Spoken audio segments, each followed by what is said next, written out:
This is a picture of the most important thing in my life. My son Ryan, my daughter Cecilia, my lovely wife Nancy, who is incredibly well organized, unlike myself.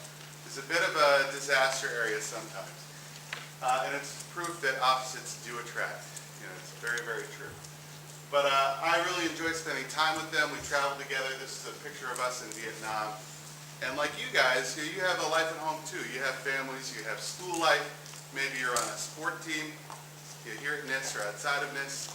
And you have a lot of things that you have to manage and keep organized in order for you to be effective people.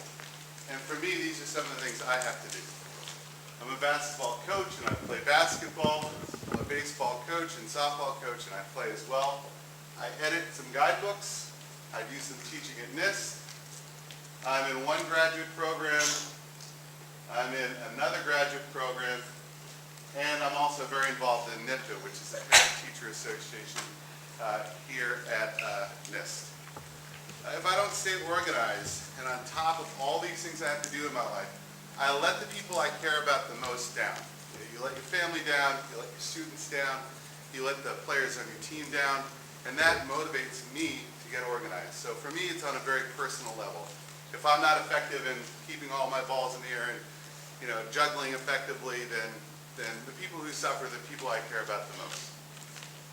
So in my scientific study, I've found that there are two kinds of people in the world. First of all, there are people who are very organized but always complain about things being a mess. Do you know people like this? Raise your hand if you do. It's like, oh, I wish, God, this place is a mess. The toothpaste is in the wrong place. This paper needs to be here. Well, those kinds of people in the scientific community are referred to as the fussyites or Mr. Fussy, or in my case, Mrs. Fussy. Okay? The second kind of people that exist in the world, the rest of us. And this is not the best picture of me, but it's the only one I could find. Mr. Messy. Okay, and the Messyites, if you want to say, put a name on a label on it. And before I came to school today, I did take a picture of Mr. Messy's desk, and to serve as a cautionary tale, and here it is. Okay? Now, how many people are this messy? Be honest. All right, I see some honest people. That's good. Okay? How many people are approaching this level of messiness? Be honest. Okay? All right, that's good. That's good. How many people are given a hard time for being messy? Be honest. Be honest. Okay, and see, we have a really very good ethical group here. For myself, occasionally my desk has looked like this in my years of work. Most of the time, it's somewhere between clean and this messy. Just the mountain goes up and the mountain goes down, the mountain goes up and the mountain goes down. So how do we get to a more organized life? How do we organize this mess? The most important thing is probably to ask the experts, right? Do you agree? Yes or no? Yes. Asking a super organized person for advice on getting organized, for me anyway, who's super disorganized, it's sort of like asking an eagle for flying lessons or a fish for swimming lessons. Some people were born with the genetics to be really well organized. I was not blessed with those genes. As I said to Mr. Sam, I'm good at karaoke. I had the karaoke gene, but I did not have the neatness and organization gene. So it's very, very important for you guys to do what works for you. There's an old saying, there are many ways to the top of the mountain. You have to find your own path and what works best for you. We can learn to do these things with a little help from people who weren't born being able to do any of these things. I'll just rephrase that as, can you guys learn how to fly? Yeah. Well, that's a little bit defeatist. Who said yes, you can learn how to fly? How can you learn how to fly? Yes. Go ahead. In flight school, right? Fly an airplane, right? Can you learn how to swim? Yeah, obviously. You do that, a couple times a cycle here in this. Okay, you can learn how to do both those things. You just have to have the right tools and you have to have the right teacher. Now, personally, on teaching, I prefer to have teachers who have struggled. I want to learn from somebody who's had to overcome maybe a speech impediment, or maybe that has somebody who's had to overcome some type of physical impediment, or maybe somebody who had a learning disability, because they know what it's like to struggle. They didn't jump onto the scene with really high SAT scores. They didn't get 7s on everything. They had to work or struggle or adapt or change in order to be successful people. So those are the kinds of people that I want to learn from. Does that make sense? And I feel that oftentimes those kinds of people, they were the best teachers I ever had growing up.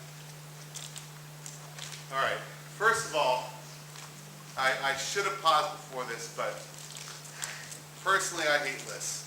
Michelle feels very differently, Mrs. Irie, and we're actually work together a lot at NIPTA, and we have very different ways of organizing. But she's going to talk more about her approach later on. But for me, I hate lists. Why do you think I hate lists? Who here if you hate lists, raise your hand. Come on! All right, beautiful. Why do you hate lists? Somebody tell me why you hate lists. Somebody, you in the front row. Well, because you have to read so much, and what did you have to read, but you won't handwrite it. Maybe it's like you wrote a letter, but you have to make out what it is. All right, interpreting when it comes back. Excellent. Mr. Irie.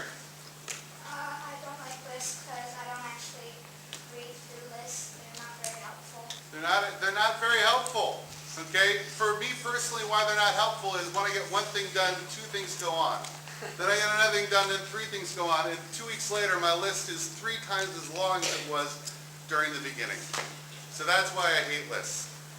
But, learning to prioritize is very important to me. And when I say prioritize, it's deciding what I need to get done in order to get my projects done. Very important. I'm at my best when I read the directions. How many people here rush through the directions and then they get into something and they're like, oh, I totally forgot to do that. How many people? Come on, be honest. All right, good. It's like a confessional in here today. That's good. Okay. So, for me personally, that is the one thing I have to do. I have to read the directions well, or else I get into trouble. Then I jump in, and then the priorities emerge, particularly if it's something I've never done before. And then you have to identify what those priorities are. Now, with the projects that I get, like I do some book editing for Eyewitness Travel Guides, what I need after those priorities emerge is I need a calendar. I'm not going to go into technical devices because I know you people have talked about that. But I use a calendar on my iPhone, and I give myself a deadline, and I work back from that. That allows me to carve out the time to get my work done. If I know something's due in 3 weeks, I start working on it now, those priorities emerge, and then I make time during my week in order to get that work done. And then that means no listening to my iPod, no IMing my friends, no watching the Rugby World Cup while I'm doing my presentation, those sorts of things. You have to make the time just for that. In the same way you need to make time for your sport teams, and you need to make time to hang out with your friends. That is really important too. You need to make time to really concentrate on getting your things done. Next thing I'm going to show you a picture. Now, small bits are better. Okay, what is this a picture of?